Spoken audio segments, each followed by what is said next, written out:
last time around, I found myself anchored in this glorious Hunter Bay on Lopez Island, up in the San Juan Islands, and everything had been going along just perfectly, and then had an issue with the Victron battery management system, and all the house electronics shut down.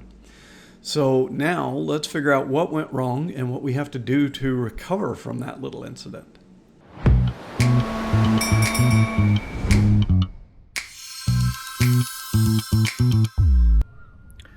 Alright, well, I'm going to turn around and show you the aftermath of having to haul this anchor up by hand.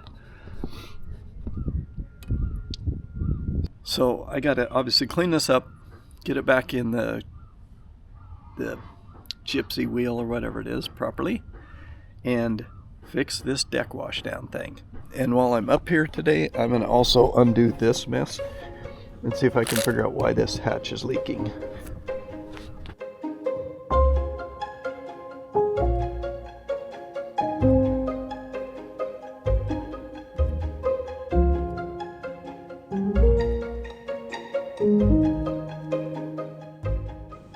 Alright, so basically what I had with this chain and the anchor was the chain was not in the wheel on the side of the winch, and the little lever that kind of holds it in there didn't really have room for me to slip it in from the side. So basically I ran all the chain out and just let it drop down in front of the boat into the water. We're, about 25 feet of water here at the slip. And then once I had it all out of there, then I got down to where my braided rope was, and it was easy to slip the rope in from the side and get everything kind of back in the wheel properly the way it's supposed to be. Then I just turned on the shore water supply with fresh water and washed the mud off the deck and kind of cleaned up around the anchor. And then I basically just ran the thing back up and let it pile back up in the anchor locker like it needed to be.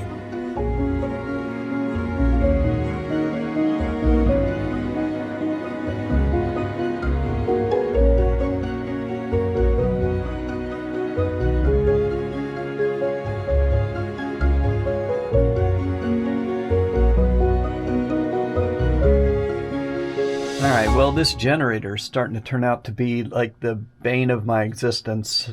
So I was messing around a little bit the other day just trying to figure out for sure where the cabling was going to make sure that it is indeed getting these cables, which appear to be the output of the generator itself, up to, actually it's these right here, this red and blue, or yeah, red and black here.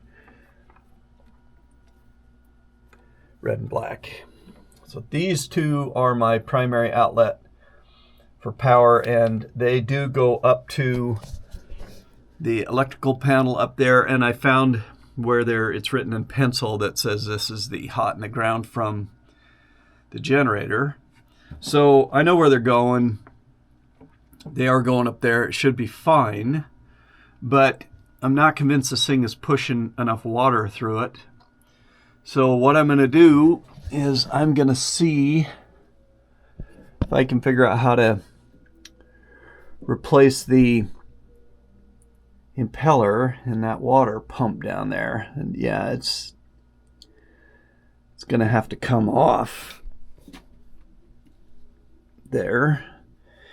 And it's looking pretty corroded-y, but my guess is it's never had new impeller put in there, or if it has been, it's 100 years ago. So that's going to be a job.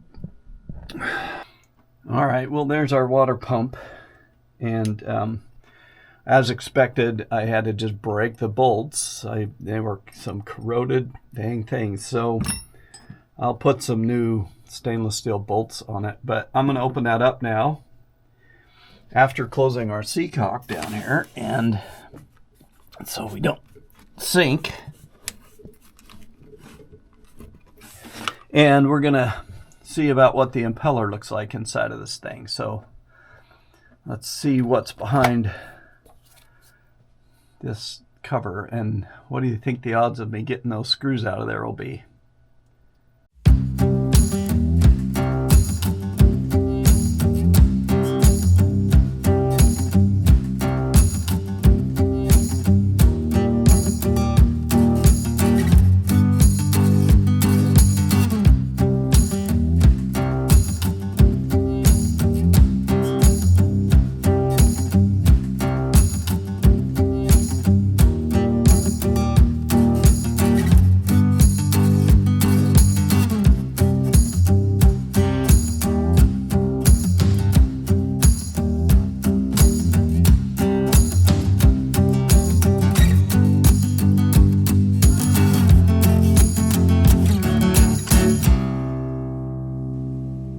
sure enough, this impeller is shot.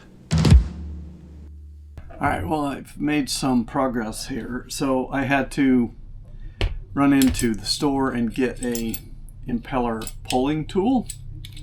So that's what this guy is. And cheesy little thing. It worked okay, though. It did catch the old impeller, so I've got that out. And that's it.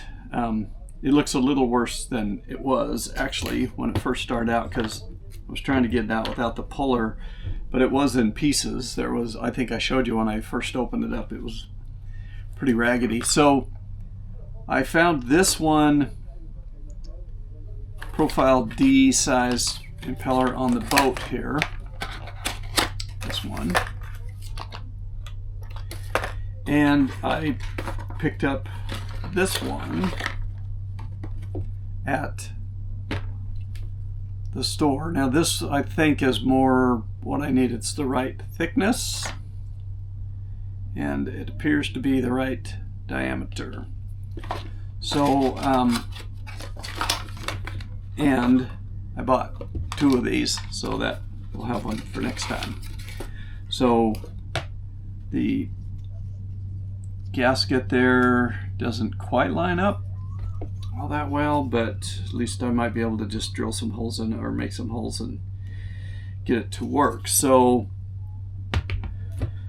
it was a bit of a process getting that thing apart, but that was certainly why we were not pushing any water through there.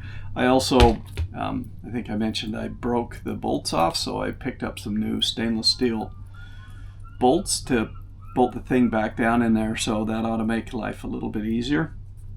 So I've got impeller lubricant, got my impeller, got my cover.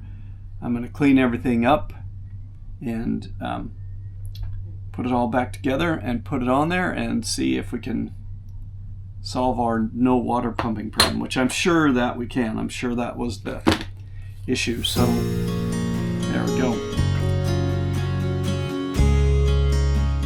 All right, after being a engine room contortionist for an hour, I got that impeller in and pumped back in, and this looks much better. Okay, so I got the generator to pump water. So the pump was kind of a nightmare. It was on the outboard side of the pump. It's tough to get it fixed, but I got it fixed. And I went to get underneath the lower helm to kind of look at the wiring, and I stuck my head in there. I pulled the door off and stuck my head in there, and something dripped on the side of my head. It was oil leaking out of the control unit for the lower helm station. So here we go, another thing. This wasn't on the list before, but it's leaking some oil. So I did a little reconnaissance on that, and here's what I came up with.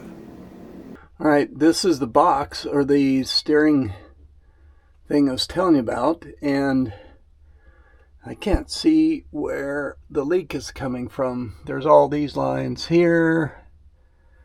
They're all a little gnarly looking, but they're not wet with oil, and the oil is getting right at the top here. So what I'm wondering, it almost looks like it's coming from the point where the wheel goes into this box from the outside here, up in here.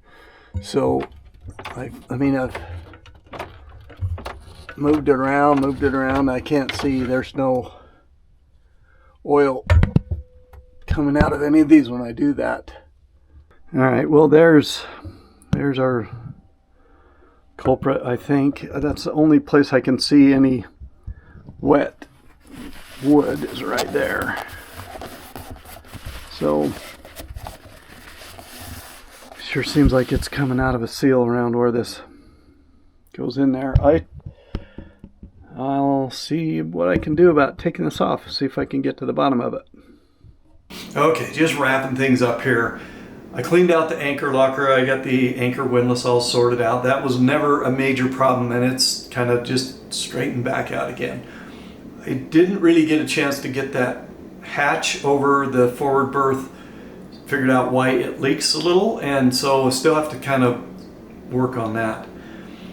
I got the generator pump, a new impeller in it, and it's now pumping water like it should be. So I'm comfortable running the generator for a while, but it still is not putting any power into that inverter, so it's not charging the batteries back up. So the S3 Maritime guys are going to look at that for me, and while they've got the boat to look at that, I'm going to have them install my stern thruster. The guy that I'm buying it from normally said he we talked initially about him coming down and installing it, but he's had some health issues, so S3 is going to put that in. While they're doing that, they'll sort everything else out that I'll have. I'm kind of building a laundry list of stuff for them to do, but I'm also asking them to give me a quote on installing some flexible solar panels up on the top of the canvas enclosure, because there's a big area of acreage out there. I got plenty of room, and if there's a way to hook those things to canvas, which I'm sure there must be at this point, then we might be at the point where we could, between the engines and the solar panels, not really have to mess around too much with that generator. But we are going to get that generator fixed properly. And they said they can look at that hydraulic pump or valve body or whatever for the lower helm station that appears to be leaking around the shaft that the wheel hooks onto. So I have a laundry list of stuff for them to do. I'm guessing I'm probably going to have to go through the Ballard locks again, so I may have to have Sam fly up and help me reposition the boat again one more time or something. But when they're done, I should be able to run for as long as I want offshore power with either a generator only or generator and solar panels, but that will be fixed so that between the engines running during the day when I'm moving around and the generator topping things off when I need it, my house bank electrical issues should be gone. And then if I can get the bow and stern thrusters both operational from both the lower helm and the upper helm, which I'm buying 2 sets of joysticks for that, and then I'm also getting the handheld remote, I should be able to operate both thrusters from the lower helm station, the upper helm station, or even out on the side of the boat, standing there running ropes and so forth. So my docking issues should be gone as well. So then I should be a free man. I ought to be able to take off and go and just go. So that's the plan. A lot of stuff's kind of got to get coordinated now, so I'll spend the money and coordinating mechanics and stuff and come back to you when we got some more to report.